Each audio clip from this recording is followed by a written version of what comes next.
Hello, I see you're interested in the Corsa with mobile connectivity.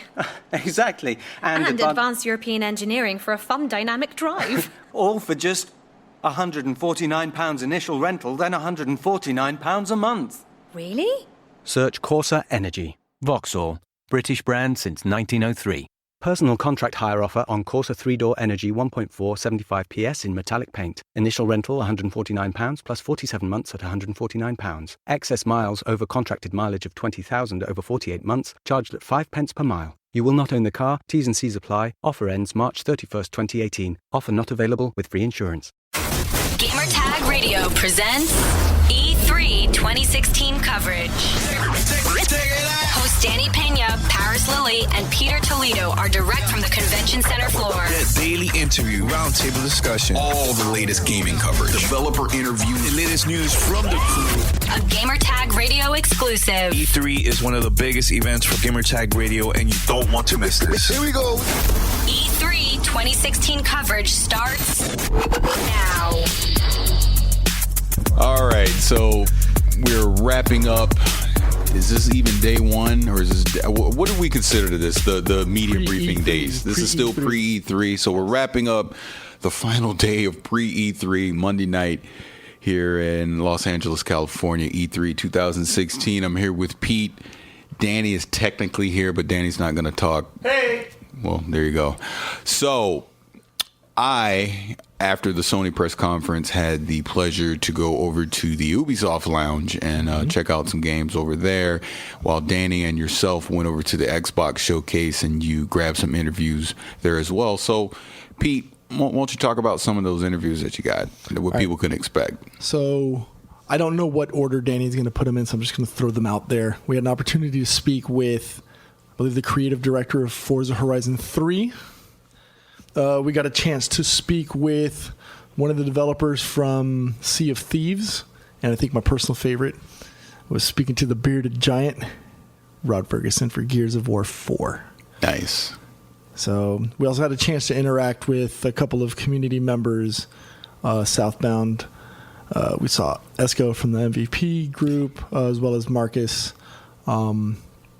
Quick chat with Phil Spencer. Had a lot of fun. It was a really interesting evening. How about yourself? Did you get to actually demo anything? I had a technical hands-on. Technically, I had my hands on a controller for Tekken. I guess that's like an alliteration there, Tekken technical. But unfortunately, we had some technical issues, so I had to step away from the game. So I never really got to play it. I just got stuck on. I think it was martial law versus Heihachi, but I never got an actual chance to play the game. Gears of War 4, while it looks kind of like it looks kind of like Gears of War regular gameplay. I didn't really have a chance to play a lot of that. I know Danny had a good 20-30 minutes maybe on Sea of Thieves. He has an interesting perspective on that. Hopefully we could pull him away from editing and show and have him share his thoughts on that. Interesting. I want to know what you got your chance to check out over at the Ubisoft conference. So. Okay, and I'm blanking on the name, so I apologize right now because it is late at night right now. But I got to play the VR game with the Eagle game that's set in Paris, France. I got to play a demo of that. It was 3 versus 3, capture the flag, basically. Right. Like there's a rabbit in the city, you grab the rabbit, and then you have to take it back to your nest, and then the other 3 opponents, while you're trying to take it back, are trying to basically shoot you down out of the air, so then they can pick it up and take it to their base. So again, it's just classic capture the flag. It was good. We were using the Oculus. I guess we were using the Oculus. Yeah, it was Oculus Rift. And the head tracking I was very impressed with, because the way that you control the game is your movement is all about, you look up if you want to go up, you look down if you want to dive down, obviously left, right, and everything in between, because it's a complete 360 degree world that you're in. You're using an Xbox One controller. Right trigger was to accelerate, the left trigger was to slow down. Your B button kind of fires your missile or whatever, because you're trying to shoot down a bird. And then I believe it was the X button believe it was the X button, was kind of like a shield to kind of like block the shot if you time it right. But it was fun. Again, it's VR. This was my second time actually being immersed into VR, and like I say, I felt like I had complete control. Picked it up right away, and yeah, it was great. It was a lot of fun to do it. What would that be a game that would be a system seller for VR? No, I wouldn't say that. And we kind of touched on this a little bit during or Danny did when we were kind of wrapping up from the PlayStation press conference when we saw all the VR games there. Like I think he brought up, for example, God, which one was it? Was it not the Star Wars X-Wing thing? The Battlefront. It was the Battlefront one.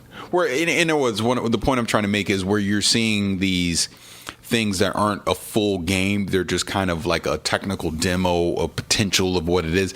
This was just, like I said, a very simple capture the flag game. It's not something I would ever see me dumping hours and hours into.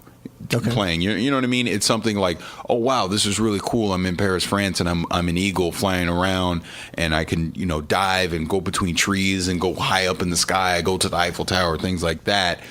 But after you do that a few times, a few hours, are you really going to want to go back and keep doing that again? Maybe, not necessarily. Whereas going back to when I first got to play Minecraft, obviously that's content creation. You're doing something. You can visit other people's creations, their world. So that's something you could immerse yourself into. Just being at the event, talking to PR, Star Trek was not there, the Star Trek VR, but it is at the booth, the Ubisoft booth at the convention center. So we'll get hands-on with that during the week, and hopefully we'll snag an interview as well. The other thing I got to play was an extended demo. It was about 30 minutes long. The single player for For Honor I got to play. And it was actually longer than what we saw during the press briefing, additional scenes. I'm not going to go as far as to say that, like, oh my God, For Honor's the greatest game ever that, I gotta have, but I'm very interested to know more. I want to do more, but for the simple fact that there is a learning curve to the fighting mechanics to it, because you need to block as well as get your strikes and things like that. It's one of those games that's simple to pick up but hard to master. So, we did the multiplayer last year, so we got a taste of it, and this was the single player portion of it. I went through like a tutorial to understand the control system, the blocking system, the melee attacks, things like that. And then they actually put you into the mission that you have. Like, we went from being, like these knights to then the actual mission were Vikings. And it were the Vikings that were invading like feudal Japan. So that was interesting. And then you go through till you finally get the boss, and you fight the boss, whatever. Hey, I took him out the first time, which allegedly people don't normally do, but she could have been blowing smoke up my tuchus. I don't know. So actually, having played the multiplayer last year at E3 when we had an opportunity, completely forgot everything. So it was still like almost like playing it for the first time, because I completely forgot the blocking schemes and all that from when we played it a year ago. It's not a game that caters to the button mash scene and that's the thing.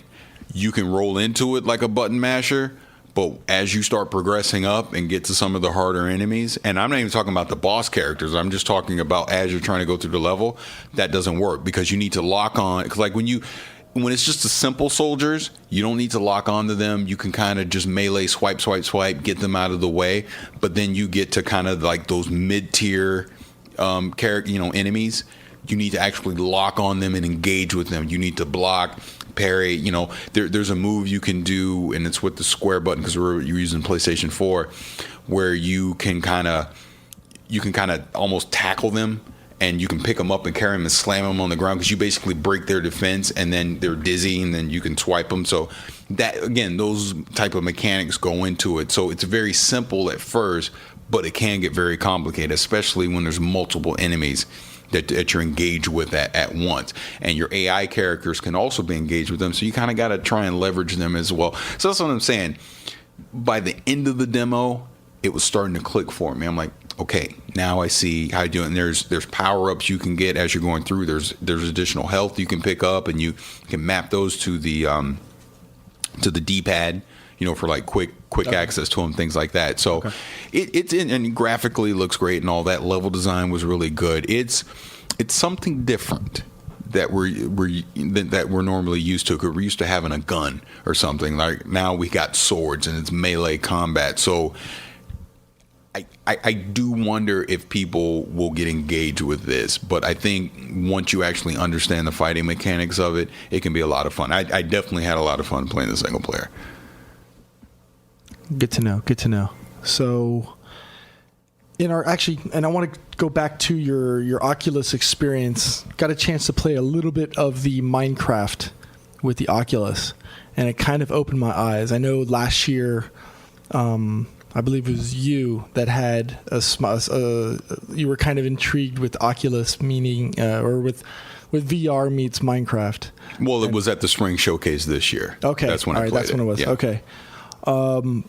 Do your kids play Minecraft? Yes. Okay. Do they get like 3 hours in type Minecraft, or is it just they play for a little bit? My son was, but he's kind of been sipping the Destiny the Destiny and the Battlefront juice, right? And NBA 2K juice, so he hasn't been doing it a lot lately, but he used to.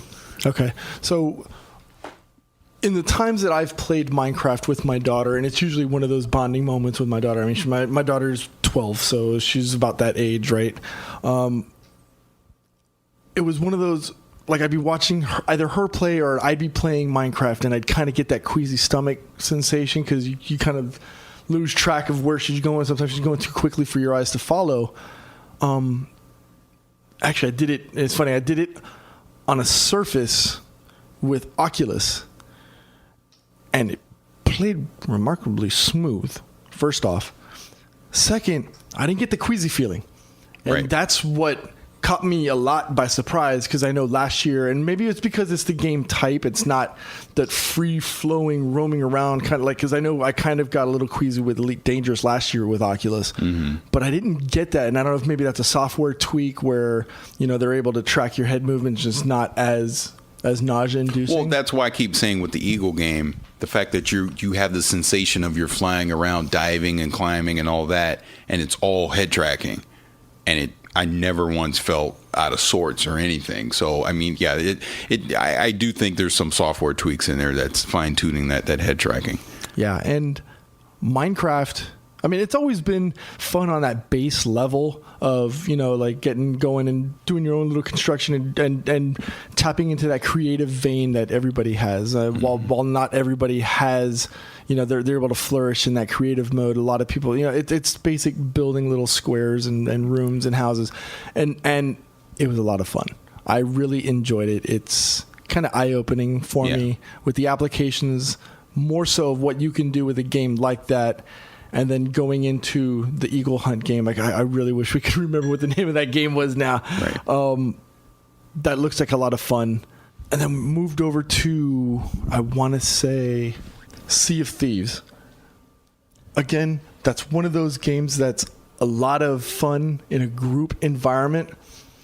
I would love to see, and if I can pull Danny aside real quick, was there co-op for that, like couch co-op style for Sea of Thieves, or was that more of a like LAN party environment? Oh, that was online. Online. Okay. And the thing is, the demo they had was just only like you're like in the ocean, the ship, and you have your crew, and that's it. So you could attack other ships. So they did mention that there's other things you could do in the game, like missions, and not missions, but like you could discover like islands, and there's like other things to do there. And also, there's a lot of things that could happen during the day or at night. Like I believe it during the trailer, you got to see like the enemies, all skeletons and stuff like that. You know, that happen like at night, like little things like that. But it's fun. I had a blast with the game and stuff. So, but it's not a game that will go like day one, let me buy it. You know, but the thing I like about this is I can sit down with like my nieces, my nephews, play with them. Let's say I was telling this to Paris. You have a Windows 10, Xbox One. Your son could play on Xbox One. You could play on Windows 10, do co-op together and stuff, and play with other friends too. You know, it's like a game for like the family and friends. You know, so right. It. Which is, you know, I was talking about this before E3, why I was so intrigued with it. But the question I have for you, real quick, before you get back to editing, yes, I'm editing. Is when you say attack other ships, are those going to be real people that you're attacking, or is it AI characters? Well, that's I think it's mixed, because we only had, how many people were, like maybe 6? 6 on one side. Yeah, my group, we had 6, and there was like multiple stations and stuff. So they were also had their crew and a different ship. So we were like attacking each other and stuff. So right. But I'm trying to remember if I did ask that question during my interview. I gotta listen to it. I gotta go back and listen to it. But I think I mentioned that he did say yes, that it's a mix of AI and also other players too. Right on. So I mean, that's cool. And here's the thing. This is something different and new from Rare, and we need something like that from them. Everybody's sick and tired of the whole Connect stuff. And I think the last game to me that was like amazing from Rare was Viva Pinata, and it was something totally different. Nobody else is doing that. So yeah, props to Rare. I like it. I like Sea of Thieves. Thanks, Danny. Appreciate that. Welcome to Play It, a new podcast network featuring radio and TV personalities talking business, sports, tech, entertainment, and more. Play it at play.it. Take it out. You're listening to Gamertag Radio. Well, let's go back to the spring showcase, because the Xbox, the showcase that was tonight, the media showcase. Because I showed up late. I was there towards the end, and I got to actually see that Xbox One S. Yes, that thing is tiny. By the way, that was the one that was sitting at the for the Gears of War 4. I remember you and I had talked about it, and you were like, "Are those the S's?" And I mistakenly said, "No, I think those." Yeah, and when you said that, I was like, "Have you been drinking?" Because I'm pretty sure. Yes, I was drinking. I'll admit it. But yeah, they're small, clean, like aesthetically, Stormtrooper clean. Yeah, like they look really, really nice. That'll look really nice in the living room entertainment center. Yes, you heard that. What else was there? Forza. I can't wait to play. I can't wait for Danny to release that interview with the creative director from Forza Horizon 3. Drop in, drop out. Gameplay is smooth as glass. Looks interesting. It almost gives me the sensation of the Burnout series. Yeah. With going offline or going off road. I mean, sorry.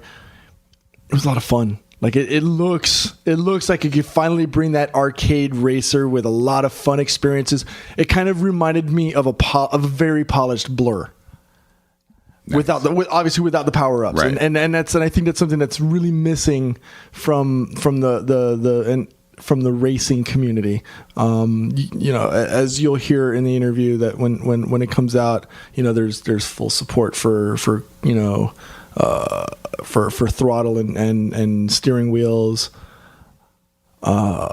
online drop in, drop out, powered by the cloud, no dedicated servers. So it's good stuff. It's good stuff. Anything else from the Ubisoft from the Ubisoft showcase that you got to see that sparked your interest, that may have surprised you more so afterwards versus like what you came in with? Well, I have to fully admit they did have a demo for the new Division DLC, and I just kept on walking. I was like, I don't think I'm the guy that needs to be checking this out. So I just kept on walking on that one. But no, I mean, the two things that I brought up were the two major things, because Watch Dogs was not there, so we'll catch that at the booth. And Ghost Recon, we already have an interview and everything for that, which you may or may not hear before this, but it's definitely going to be coming out tomorrow. But again, I gotta go back to Xbox again. Here's my one question, because we're going to interview Aaron Greenberg here pretty soon, that I have to ask. How are we talking to Cortana if we don't have Kinect? Because now Kinect isn't it's not coming with Kinect. You got to go get a USB adapter thing, which I guess you can go through and get it for free if you've already owned an Xbox One. That's correct. If you still want to use Kinect, it's not they're not going to support Kinect anymore. It's just the Xbox One S is not necessarily designed with Kinect in mind. Let's put it that way. So how are we communicating with Cortana? Because Danny, talking with him, he was saying he thought maybe you're using a headset to talk to Cortana, but that's not practical because basically what Microsoft is trying to do is make Cortana its Amazon Echo, where, hey, Cortana, if I'm just in the kitchen doing something, hey, Cortana, turn Xbox on. Hey, Cortana, what's on channel 12 or, whatever, things like that. I mean, that's what they're looking to use Cortana for. Play this on Xbox Music or whatever. So a headset obviously is not going to work in that scenario. So I'm just curious. I'm just very curious how there's got to be a microphone built into the hardware somewhere that they're not necessarily promoting, but it's there. The other thing I took away from in my limited time there was the design controller thing. Like, I'm a grumpy old man, so I went into this thing, I don't need no controller. Just give me the one I got. As long as it works, that's all I care about. Next thing I know, I'm standing at that station, and I made a Laker controller, and I made a Tampa Bay Buccaneer controller, and I'm not saying I'm going to go spend the $40 or $50, however much it costs. I don't know if they've even announced what the new controllers are going to cost. But anyways, the point is, I don't necessarily know if I want to run out and spend that kind of money on a controller when I have two controllers at home that work just fine. But it was cool to design one, and I can definitely see the appeal of doing that. Well, I think that design controller concept, I think it's Xbox Design Labs is the name of the formal name for them. It kind of takes that market away from that custom controller, from the custom controller market. It'd be interesting to see, because I know they were just doing it with the standard controller, and hopefully if you guys have a chance and you can remember during interview with Aaron tomorrow, is that possible with an Elite controller? Yeah, well, I'm going to say no, because just how customizable it is, it looks like that is for just strictly this new controller. That but it's just color schemes, though. I get that, but I don't know if I shouldn't say that. What do I know? Maybe it is who it is. Putting words in Aaron's mouth. I'm just assuming they're making that custom Gears 4 Elite controller, and then you have the standard Elite controller. I don't know if they necessarily, because of the cost of making that, I don't know if they necessarily want to get into that market of making those custom colors at that price point. I'm an idiot. I don't know. I could be completely wrong. I'll probably bring that up tomorrow, and he's like, "No, actually, we could do whatever we want." So who knows? That would be fantastic. I mean, you figure you're paying $100. How much is the Elite controller? That's what I'm saying. It's like about $150. $150. If I want it in pink with purple and blue polka dots on it, I should be able to have that option available to me. And at the end, even if it's a premium add-on to it, where you're adding another $10 to it, that's true. Why not? Yeah. It brings that ownership level, that pride of like, look, this is I custom created this, and this is the one I'm going to carry to my friend's house when I go play Madden or whatever. That's that little fun thing. I think that's a good opportunity for them. Hope you guys really like the Rod Ferguson interview that we had. Stoked for it. I'm stoked for it. Well, see, that's my question to you guys, and obviously I'll listen to the interview myself too, just to see what you guys asked. But my one thing is, did you get hands-on with Gears 4? I did not. The line was because that's what I mean. I got to actually see people playing the single player. Like, I guess it was that same demo we saw during the press briefing. Yeah, it was an extended full single player campaign level that you got to play. It looks like standard Gears fare, but it looks cleaner. Well, and that brings my next point up. The fact that those were the only games that were being played using the new Xbox One S. Yes. Is it One S? Yeah, yes, Xbox One S. And part of the feature in that is Gears takes advantage of that with the HDR lighting. Yes. So I wonder if that's why, and you said it looked cleaner, that would make a lot of sense. Yeah, it's you know how they say like there's that difference between the DC Comics movies and the Marvel movies, where you've got one with the poop filter on and then the other one's got bright poppy colors. Right. And that's always been a knock, in my personal opinion. Not everybody may share it. My opinion is that the colors are always dark and dirty and brown and grays, where now you're getting more of that color saturation back into the game experience on Gears 4, and it makes that much more of a difference for the immersion of the characters and your experience. And I really hope that that's what gamers get when that game launches. Yeah. So And then I guess my final wrap up on this, and I brought it up earlier, is I'm excited for this Xbox Anywhere because, I mean, when I play Gears 4, it's going to be on Windows 10. And, you know, I even saw Rod Ferguson tweet earlier in the day they were showing Gears 4 in 4K. You know what I mean? And it's like, that's because it's Windows 10. And that's what I'm excited about. And that's what console owners will get in 18 months with Scorpio. So it's a good time to be a gamer, man. It really Absolutely. is. I can't remember who was it that said the comment. We had read it earlier on Twitter right before the PlayStation conference that Xbox is no longer the physical component that limits what the experience is, or something. I think it was Arthur Geis. Okay, Arthur Geis from Polygon. I'm pretty sure he's the one that said that. Now you're going to see the true potential of the ecosystem of Xbox versus. But that's the point. Right. Is they own Windows 10. They're obviously in the market, in the console market with the Xbox. They're making these exclusive games. Leverage the fact that you have all these Windows 10 owners out there that are already PC gamers. And they're, like I said, they're already on Windows 10. They're already on your operating system. Throw the carrot out there to them by saying, here's all these games that were on the Xbox that now you can play too. And we're not saying you only have to play with your PC buddies. We're going to let you play with the console people too. Now, here's the other thing.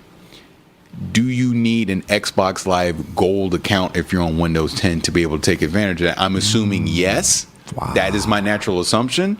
And if so, that probably would be the deterrent from a natural PC gamer to think, why do I have to pay $50 a year to play multiplayer games with console gamers? But is that the same on the Windows 10 side? Again, another question that I definitely want to ask Aaron Greenberg. I mean, if it's the same back end and you're allowing the Play Anywhere or the Xbox Anywhere, it's one for both. I would assume. Again, we're speculating now. Like I could understand, but I could see the crutch though, because you typically don't get that from the PC side. And I would assume if you're just doing Windows 10 versus Windows 10 people, they're not going to make you pay for gold. But if you want to play with someone on a console, you're going to have to pay a premium. They're going to make whether you pay the full Xbox Live charge of $60. That is my assumption that it'll be. But we'll ask. We'll see. We'll see what they say. Good to know. Good to see. I guess that's about it. Is there anything else? I think that's about it. Thanks for listening. This is Pete and Parris, Gamertag Radio. Please check out the rest of our coverage for E3 2016 here in Los Angeles. We're going to be dropping a lot more coverage for you guys. So for Parris, this is Pete. Have a good night. Thanks for listening to Gamertag Radio. Be sure to like us on Facebook and follow us on Twitter.